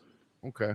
Now, back to cycling, I'm just curious, like, what going into, well, first and foremost, we're almost at the end of this year. We're at the last quarter. So how many females are you looking to pair coming this next year? So I think I'll have 2 girls ready to go. One of which I've been raising up a long time. So I'm really excited about that. Hopefully that, I have all these grand plans in my head, and, I bought this male to go with this female, but unfortunately chondros don't work that way. But, Nope. One can hope that it'll all work out how it works out in my head. And then I co-own a male that's over at James's, so we'll see what he can do with that. Wow. Must be nice. Shit. But yeah, I've been buying snakes up the last 4 or 5 years. Of kind of gotten to the point where I have, all the puzzle pieces I've been looking to scrounge together. So between next year and the year after that, everything, all my projects are coming together. So it's getting exciting for sure. So best case scenario, 2 females you're pairing up next year, so you could possibly get 2 clutches, like what happened. Yeah, this year, yeah. If all goes well, I should end up with 2 clutches if, the chondro gods look out for me. You're not going to give that Greg Maxwell girl another go? You're going to give her a break, or what's your deal with that girl? Yeah, I might give her another go. Might as well, man. Yeah, she's looking good. So, yeah, it's more than likely. But she's an old girl, and, I don't want to push her too much, and certainly out of her prime and whatnot. So it's it's all on her schedule. Yeah, going back to like time of the year to pair, and I know like there's a certain strategic like season for people when it comes to pairing, right? But this girl right here, who ovulated for me about a week ago or something like that, she hasn't laid for me since 2018. And she laid in April of 2018 is when she laid, right? But mind you, going into every season I tried pairing was like the typical time of year, like December and all that. And I'm sure it had to do with me moving into this house and it threw everything off, but I had everything paired up as I normally did beginning of the year. And I moved everything into here about 10 minutes away from my old house, but I moved into this new environment. It took me a while to get some temps adjusted, but all I know is I went through hell getting temps the way I wanted it for the first 3 months. And then finally in March, we got hit with a crazy like rain, cold front, like rain for like fucking 2 weeks. And then like it even got hot for a couple days and then it rained again. So we had this crazy like rain. And I'm like, dude, fuck, this is where I need to like really, I could take advantage of this right now, you know? And so this girl right here, just who hasn't, like I said, who hasn't laid for me in years. I did a little bit of adjusting on her food. And then I put a male in who I just knew that was going to go to the fucking town on her. And he did a lot. And then she ended up ovulating and here she is in October. Okay. So she should be laying eggs in like 20-ish days or so. And that's going to be in November. Right. So it's kind of crazy how you could kick a girl into things. Like, you know, you're talking about cold fronts and all that. Well, I think sometimes when you have a female who hasn't been laying for you, you take advantage of pairing during certain times like this in your area. And I think that could help you out. And that's kind of what happened with this girl. I finally got, and mind you, I think maybe moving into a new environment maybe had something to do with it, but all the fucked up weird, all I know is once I got this room dialed in temp wise and I had it at a consistent temps, that's when everything, I was like, holy shit, look what's happening. And so I don't know. Oh, that's awesome to hear. You're having some luck, but yeah, it's just taking advantage of those weather systems when they come. But, you know, James is somebody who pairs all of his stuff up, you know, Halloween, you know, he has everything paired up every year before Halloween. And, you know, over time, you know, me being really in tune with, you know, what he's got going on and whatnot, you know, there would just be girls who would pair up every year who just wouldn't go, or, you know, you wouldn't see any copulations when everything else was locking up. So we decided to get an ultrasound. Ooh, and so that's been an interesting, you know, tool to have in your back pocket to really, you know, solidify what you're seeing or knowing when the right time to pair stuff up is. So, and we've had a lot of interesting conversations with Socrates, and you know, a lot of it's just knowing what you're looking at, but, you know, secondly is, you know, knowing what you're looking at and, you know, applying that to hopefully have more success. I mean, it is a game changer, you know, it really is. Like you said, it takes work with the chondros, man. Shit, they're hard to spot sometimes. They're a lot smaller than compared to a ball python, right? Sure. But it is crucial, you know, because one of the things that could happen in a pair, just like anything else, you have a male who's good at breeding, but he's breeding this female for nothing. And there ain't nothing going on with the female, but he's like, fuck it, I'm going to go to town. To where once that female has something happening, he's going to be burnt out. And he's just like, I'm good. I already busted my loads. Want nothing to do with it no more. You know what I mean? So that's why I can't get over how much I love the one Sock uses. I don't know why I just can't be a fucking normal reptile person and just get your typical ultrasound that's like $900, $1,000. No, I have to get the one that's like $3,000. But it's fucking sick because it connects to your phone. And like, how fucking sick is that? Like, I just don't want to be carrying around a big hunk of piece of shit, fucking like, you know, all the time. And like, it's just too much. If I could just bust out my phone and have this wallet-sized thing in my pocket and zoop, zoop, zoop, done. I don't know. Maybe I'm overthinking it, but yeah, the butterfly is awesome. I've never gotten a chance to use it, but yeah, it certainly looks cool. And we just have one of the standard ones, you know. Yeah, no offense. So the standard one's crucial too, but you know, I'm an extra. I want to be like Sock. I want to be extra. And I bought that. I've done a lot of research on it. And I remember I almost pulled the trigger once. And then of course I bought an animal instead. But dude, ultrasounds could change everything for you. They really can. Especially in the chondro game for sure. Because I feel like throughout this whole time of me doing reptiles, ball pythons, I just love. If it goes, it goes. No, I'm not really stressed about it. But chondros, I kind of am stressed a little bit. I just want to make sure the timing is a little bit more on point versus me throwing it in there. You know what I mean? Yeah, we don't tend to use it to dictate when we pair stuff up. It's more so to solidify everything we're seeing and, you know, oh, did she ovulate or, you know, this, that, and the other thing. You know, it's a good little tool to have in our back pocket to check things like that. And we mostly got it because we work with, you know, a lot of stuff that's not chondros. So, you know, I guess it doesn't hurt to have it in the arsenal, you know, when you're going to pair up these trigger to breed pythons. Now, I'm going to get into it with James this Thursday night about what else he has going on other than chondros. But for you personally, what else is really cracking other than chondros in your own collection? So believe it or not a lot of people know this, but I have a lot of blood pythons right now. Wow, really? Yeah, I've got like 25 blood pythons right now. So this has been a fun change of pace. Had my first clutch this summer, so yeah, Wow, they've been a blast. But blood pythons, diamond pythons, northern emerald tree boas, basins. Whoa, buddy, you got basins? Yep, Moluccan scrubs, Japanese rat snakes, and smoked horns. And you keep these all at home? Yep.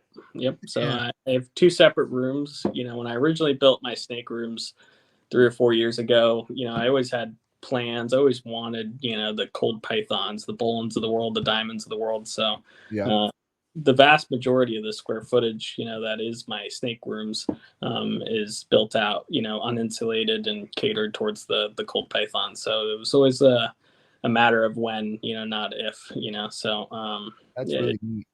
So yeah, I've got a couple pairs of diamonds, and also have a pair of Bolins I've been raising up. So yeah, okay. You didn't have to say the Bolins, bro. We already talked about that. Okay, you didn't have to like throw the salt in the wound and fucking, you know, that was uncalled for right now, Andy. Not cool. You know, just had to cover it all. You know, I'm just kidding, bro. The Moluccans, though, come on, you know I fuck with the scrubs. How big are the Moluccans? Where they come from? Let's talk about that real quick. I got them from everyone's favorite importer down in Florida. Joe Switowski. Hey, listen, you either hit or you miss on that guy. It is what it is. You gotta, you know, own it. But go ahead, please. Yeah, I got them in 2018. They were some of the last couple to come in before there was a little bit of a hiatus on them coming in, which, you know, we've seen more come in this year than we have, you know, in the last 3 or 4 years combined. Wow. So yeah, I got a pair. And male's probably 6-7 feet, and females 6 feet. So what are you feeding them? They're eating medium rats. Damn. And when did you? I'm curious. I just have to ask you. When did you get? You got them? How big? They're small when you got them, right? Yeah, the female was really small. You know, small enough to go in like a V15 rack. So that's what I got her established in. You know, probably a year old. You know, a wild year old. Did you have them on rats all the time, or did you have them on mice and then transfer them to rats? The female I had on, you know, medium large mice when she came in, but yeah, she quickly went over to rats, and the male, you know, has been on rats this whole time here. Man, I love Moluccans, man. Like, I've been going through this crazy like phase where I'm getting rid of a lot of the larger species just because it's a lot of work, man. Like, I get it. Like, there's some amazing large species to keep, but you have to get real with yourself, you know, especially when life is like changing, and you know, you gotta just think like, what do you really love the most, right? But I just know I can't get rid of the scrubs. Like, I had like a moment, you know, I almost got rid of my group of Barnecks, but I let my pair of Papuan Apadora pythons go to this girl named Casey. Do you know Zion Hill Exotics? Yeah, of course. Yep. It's fucking awesome. But we had a good conversation. I felt really good because that's just a gnarly project in my and mind you, I know I raise these snakes, but I just don't feel like I'm that. I want somebody who's into that fucking project, like really into it. And I know Casey, she's all up in her alley. So I went ahead and sent these snakes to her. That kind of did something to me. Like, it made me realize, okay, that was probably smart, but these scrubs, I can't do it. There's no way. Especially the Moluccans were never leaving, mind you. Those I fucking. Yeah, right. But even the Barnecks, man, I just love scrubs, man. It's something about a scrub. I feel like that is just on the same level. Correct me if I'm wrong, but if you have an adult scrub around your neck and you're hearing it breathe heavy, it's like a fucking Bolin's. It's fucking awesome. It's beautiful. I love it. Yeah, scrubs, they've got a special place in my heart. That's for sure. They're certainly special, and they beat to their own drum. And yeah, they command a lot of respect, and you know, I like having snakes like that in the collection, that's for sure. And, you know, hard to beat a solid gold python. You know, they're one of the most beautiful pythons, and the Moluccans, that is, but all the other species as well are just top notch. And we can't keep Amethystina in Connecticut. Oh wow. So, we're limited to the Traceae, the Nada, the Clastolepis. I've been dead set on Moluccans for as long as I can remember. And that's okay. So yeah, that's the cream of the crop. I mean, come on, let's be real. Like we're talking the top scrub species in the whole scrub family. I feel like. Yeah, people might say they'll say Highlands and some other ones, but no, come on, let's be real. Like I've seen Stephen Cush's like full adult Moluccans. They're the most impressive things I've ever seen. Yeah, but don't get me wrong. I would love to keep a nice, clean bar neck, Oh yeah, they're beautiful, man. Or a really nice Southern or something like. Don't get me wrong. I certainly wish I could have it all, but I'll take some Moluccans as a consolation prize.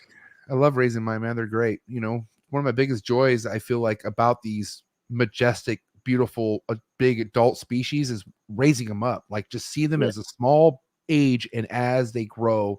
And one of the most rewarding things about that pair of Apodora pythons were just raising them. Like I had them when they were in, and not too many Apodoras come in small. Like a lot of people get them in when they're already fucking pretty big. And I was lucky enough to get them pretty small, and I raised them for 4 years, and it was a treat. You know what I mean? But man, that's a whole lot of snake.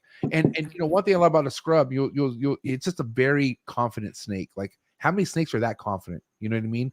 A scrub will come straight to your fucking face, like, you know what I mean? And it just looks like you're gonna get fucked up, but really it's just zoning in on you, and it's like, oh my god. And all my whole group of scrubs, man, sweethearts. They're all sweethearts. I mean, mind you have food involved, it's over, right? But other than that, they're sweethearts. I could just, and it's just a real treat to mess with a snake like that. It's an impressive thing to do, So, sure. MJ, I gotta step aside one more time to get these crazy dogs back in, but I'll be back very shortly. No worries. Listen, we're getting things almost wrapped up here. I have a wrap-up question for Andy. So if you have not already, please, if you enjoyed the information that this young man has been dropping on tonight's Trap Talk episode, get the likes up, please. Hit that like button for the homie Andy Middleton. A great episode. I hope you guys are ready, because Thursday night I bring on his mentor, James Opdale. Talk about that when we wrap things up here in a bit. But thank you for everyone who's being here tonight. Appreciate you guys. Andy Middleton, killing it. And I know we kind of verted and started talking about scrubs, but it is what it is, guys. Come on, he's diverse. That's why Andy's so player. That's how we keep things fun. Yeah, man. Got to keep it diverse. I love it. Because at the end of the day, chondros are just becoming something more popular because how much it's being talked about. But there are just so many other things to be gloating about other than chondros. But chondros are chondros. We love chondros, right? But I'm just saying, a lot of species out there that are underrated, you would say, right, Andy? For sure. Yeah, 100%. Yeah. Right. But that, mind you, a lot easier to keep a chondro than a scrub. Very true. So that's why if we're talking about overall what's more appealing for somebody coming into this game and just trying to, like, maybe they don't want to start off with the ball python, but maybe they have the patience and the kahunas to start off with chondros, you're not going to go wrong. You're not going to go wrong with the chondro. You're going to be in a really good place. You'll be happy, and that's that. But yeah, check it out. Wrap up question for you, Andy. Biggest thing you've learned with James. Let's talk about that. What has probably been one of the biggest takeaways so far working under someone like James, as far as just at his collection, guidance, everything that you've just been talking to him about? What would you say the biggest thing you've learned so far? Oh, that's a big question. Loaded. I've certainly picked up a lot from James. There's no chance I'd be where I'm at keeping reptiles in general, but especially where I'm at with chondros, if it weren't for James. But I would say the main things that I take away is, just rolling with the punches as they come. Shit happens, and you just gotta learn from it, keep it moving. Don't get all down in the dumps and feel bad for yourself. And at least I met James when I was going through a really tough time with the carpets and whatnot. So I don't think if I met James, I would be where I'm at, or take things as serious as I do these days. And secondly is just attention to detail. Even if it's, no matter what life throws at you, you better be down there checking on your snakes and making sure, the animals in your care are, well taken care of, and you're getting eyes on every single animal every single day, and that was something that, I really took from James, and I try and practice what he preaches. I mean, biggest thing I've heard is what you just said is keeping it moving, because I know it's hard, a lot easier said than done. You're going to have your days where you have to spend that day dwelling over it, and that's fine. A lot of people were asking me what happened with my tree monitor egg. Well, it went full term and then died inside the egg. Pretty brutal. I haven't talked about it publicly yet, but there it is. There you go. I spent my one day in the corner sulking. Felt great to just spend that one day, but I got over it. Got to move forward, because at the end of the day, the animals that are still here, the animals that are still doing good for you, need your attention. And you can't just be living in the past. A lot easier said than done, but when you have nothing but things to look forward to, like, because mind you, man, you go into your collection, Andy, and I'm sure you're fucking stoked for the future, right? Like, hello. That's why it's kind of why you do what you do, right? Because you know what the future holds. Yeah, 100%. And that's why there's nothing to be upset about, because look what the future holds. It's unfortunate that couldn't pan out, but if you're doing things right, you have nothing but the future to be looking forward to. So guess what? You keep it moving. You got to.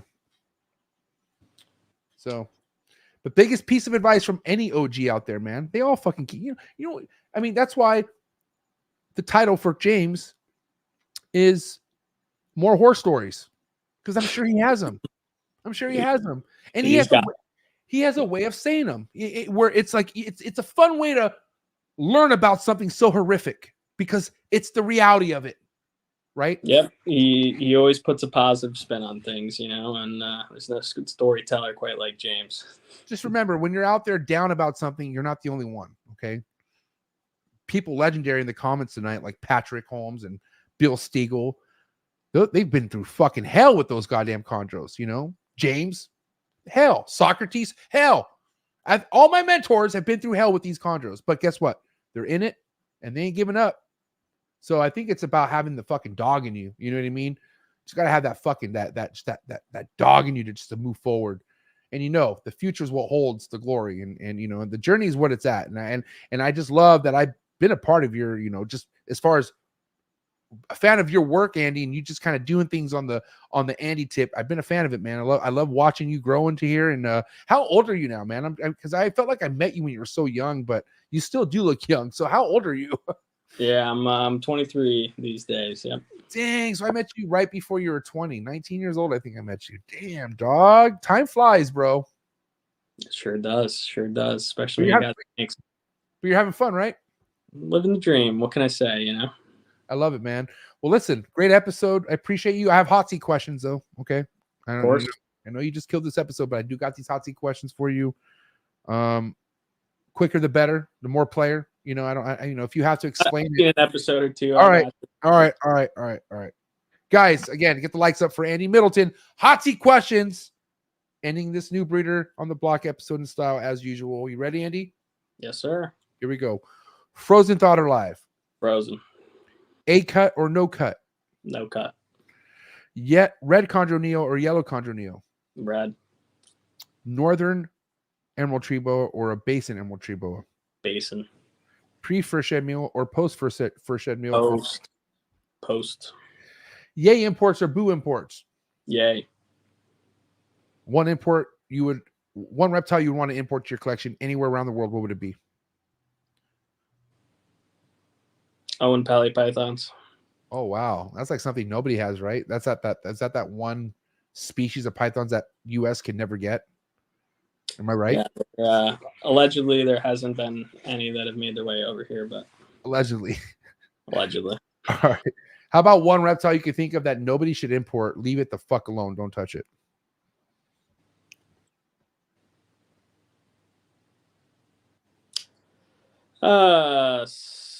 Sulcatas come to mind. There you go. The tortoises, the turtles, leave them alone, right? I always think that should be like the first go-to. Or marine iguana. Anyways, all right. To spray or mist a chondro, or to never spray or mist a chondro? To missed. Yay sports or boo sports? Yay. Favorite sport? Football. Favorite football? Golf. Golf. Okay. Favorite golfer? Tiger Woods. Nice. Favorite genre of music? Repeat that? Favorite genre of music? Probably rap. Nice. West Coast rap or East Coast rap? West Coast. Favorite West Coast rapper of all time? That's a loaded question, but overall, I'm gonna have to settle with Snoop. Snoop! Oh, I love it, Andy. You're young, but you're schooled right, my man. Whoever raised you right. That's awesome. Little word association. First thing to come to mind: milk. Milkshake. Substrate. Good. Stuck shed. Water. FedEx shipping. Thank you for your service. Instagram trolls. Fuck them. If you could give the message to one new chondro keeper out there, what would that message be? Find a good experienced friend and do what they say. There you have it. Andy, we just had shy of 70 people tapped in on tonight's episode. What will you have to say to everyone out here who enjoyed tonight's episode, but more importantly, big fan of your work and people want to see you win in this? Well, yeah, I certainly appreciate all the support. I know I don't post a lot these days, a hell of a lot less than I used to, but I certainly appreciate, all the good friends, I've met doing this. It's really, been quite the life changer for me. And, I couldn't be more excited to be as involved as I am. So big shout out to everyone who pays attention to what I got going on. Oh, yeah, man. Well, listen, for people who want to tap in or just kind of stay on top of what's happening for when you do post, Arboreals, _Arboreals on Instagram. That's the best way to stay on top of that. Yeah. I post mostly on stories, _Arboreals on Instagram, but I've got Facebook and a website that if I ever decide to update it. Cool. Well, I'll have your Instagram plug in the description below, so guys go check it out. But it's a wrap. Give it up for my man, Andy, Arboreals, ladies and gentlemen. Appreciate that. Always a pleasure. All right, man. Thank you. Hey, have a good night. Thanks for hanging out with us finally. And yeah, man. See you later. Thank you. Yeah, good deal. Take care. Peace. What a guy, man. Great episode. Thank you so much again for people who came, gave my man Andy the time of day. Learned a lot. Gotta love it, man. The youth. It's the future of this game. And it's crazy. Like when you meet a young guy like Andy, he doesn't carry himself to be so young, because motherfuckers tapped in. Reminds me a lot like my boy Stephen Cush. Miss that guy. Anyways. All right. Appreciate, again, if this was your first time hanging out, get that likes up for the likes are respectable, by the way. Got no issues with the likes. Thank you so much for getting those up for the homie Andy. But if this was your first time listening to Trap Talk, or if you've listened to Trap Talk and you're considering it, hit that subscribe button. All right, please. It means a lot. Helps me out a lot if you hit that subscribe button.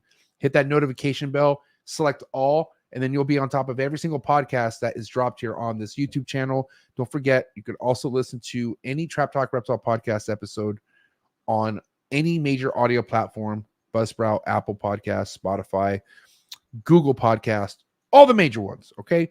Appreciate all the love and support tonight in the live chats. You guys are great. Again, Chondro Week in full motion. Thursday night, we have this man's mentor, okay? The guy, James Opta, that we were talking about tonight. We have him coming back to Trap Talk, and I'm so stoked, okay, because there are so many things to talk to this guy about, and he's just so relevant to the things I love in the Chondro game, all right? And again, one of the biggest things is, like, this guy was Socrates and still is Socrates' good friend and mentor. So hope you guys are ready to learn a lot from my man James Opdale. Thursday night, 6 o'clock Pacific Standard Time. Don't forget it. Set your reminder. Coolest reptile podcast in the world. And that's a fact. Thank you so much, everyone. Thank you, Andy. Thank you, my Patreon members. Don't forget, join the Patreon family. If you're looking to tap in more than what you see here, if you want that VIP access, if you want to meet the trappers, if you want to meet keepers who are in this for the long run, first link at the very top in the description below. Click it. Trap Talk Patreon family. Coolest Patreon family in the world. And I'll catch you guys here Thursday night. Thank you so much for love and support. See you at the top. Cheers.